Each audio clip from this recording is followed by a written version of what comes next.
Imagine you are in traffic and it is a complete standstill. You have nothing else to do, so you just casually look down at your phone and check your messages. You see in the corner of your eye that cars are slowly moving forward, so you do as well. Then, all of a sudden, the car in front of you stops suddenly. You're looking down at your phone and texting your best friend back. You just rented the car because you were texting and driving. This is a very common situation and happens more than you may think. If you don't want to risk your life for something you could have prevented, don't text and drive. All of us have been affected by texting and driving one way or another. Texting and driving can be very dangerous to you and others around you. Rates have increased because of smartphones and since they've been invented.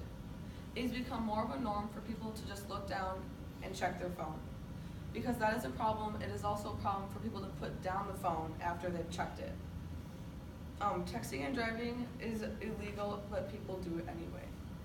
Now Morgan will tell you about texting and driving and how it is a problem today. Texting and driving is an issue in today's society. It has many negative effects on our communities.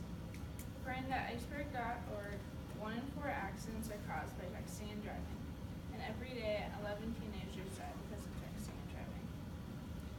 Not only is it an issue today, it has also become a norm in our society. According to a study at the University of Minnesota, texting has become an automatic behavior and people simply just do it even when they're not supposed to. And they do not even realize that they have been texting and driving until after the fact. While drunk driving is compared to texting and driving, people will still admit that they have been texting and driving. They think it's normal behavior and do not think that they will cause an accident, but that's exactly what will probably happen.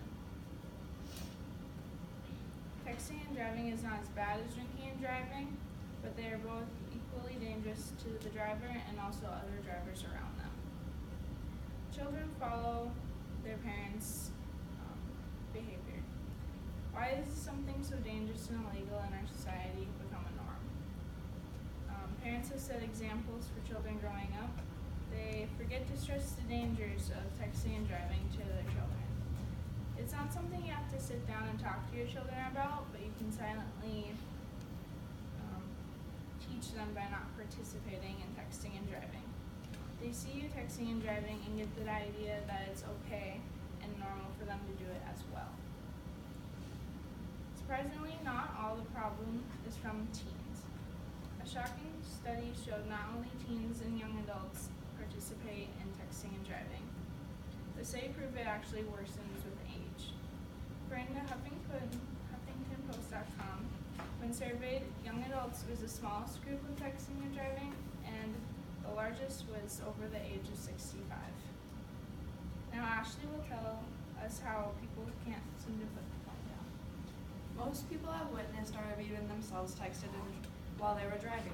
The real question most people ask after getting into accidents or almost getting into accidents is why. We all know it's dangerous and we all know the risks, but we still seem to do it. Most of the people that get in these distracted driving accidents are our generation. We think we are good multitaskers because we have grown up doing it. Our generation has grown up having instant gratification and the ability to multitask due to the internet, computers, and smartphones. We think that texting is fast and that it makes it okay, but 5 seconds is the average time that your eyes are off the road while texting and driving. During that 5 minutes, traveling 55 miles per hour, that's enough time to cover the length of a football field blinded. This was stated by Distracted Driving Facts and Statistics in 2009. We may think that 5 minutes isn't a big deal, but that 5 seconds you are traveling a further distance than you think, and that's just going 55 miles per hour. Can you imagine going 70? As of right now, there is no national law or ban on texting and driving, but some states have passed their own laws regarding texting and driving, especially cracking down on our generation. This was done since 10% of all drivers 15 to 19 years old involved in fatal crashes were reported as distracted at the time of the crashes. This was also stated by Distracted Driving Facts and Statistics. With that could be any one of us or any one of our friends in these fatal crashes. So I asked the question again, why take the risk and text and drive?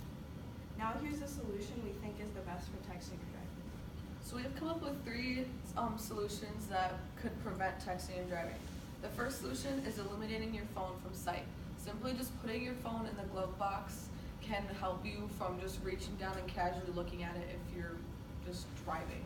Another place you could put it to keep it out of sight is your bag or even the trunk if you're really that tempted to look at the phone. A second solution is eliminating the sound. Simply just turning your phone on Do Not Disturb or simply just turning it off will be a probably better solution so you don't have to look at it. A third solution is educating future drivers. In driver's ed courses, they could add a lesson on texting and driving and how it can risk your life. Also, schools can have a safe driving week to raise awareness for texting and driving. The kids can probably take the pledge at the AT&T website, or you can do it in your school during that safe driving week. In the future of technology in cars, Charlie Callher, a transportation professor, states that the solutions here are probably technology and designing uses so that drivers can keep their eyes on the roadway while they engage in some of these things such as texting and driving. Future engineering is trying to change technology in cars so it makes texting and driving hands-free. This concept, they want to change technology in cars because people are still going to text and drive even though we repeatedly tell you that texting and driving is bad.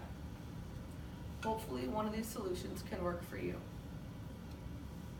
Texting and driving can be dangerous to you and other drivers on the road. The rates of distracted drivers has increased since smartphones have been made. It has become a norm for people to check their phones whenever they want. It's also a problem because people can't put the phone down while they're driving even though they know it's illegal. First, we told you about the issue, why it's an issue, and some solutions to the issue. You think this wouldn't happen to you, but you could be next. Don't text and drive.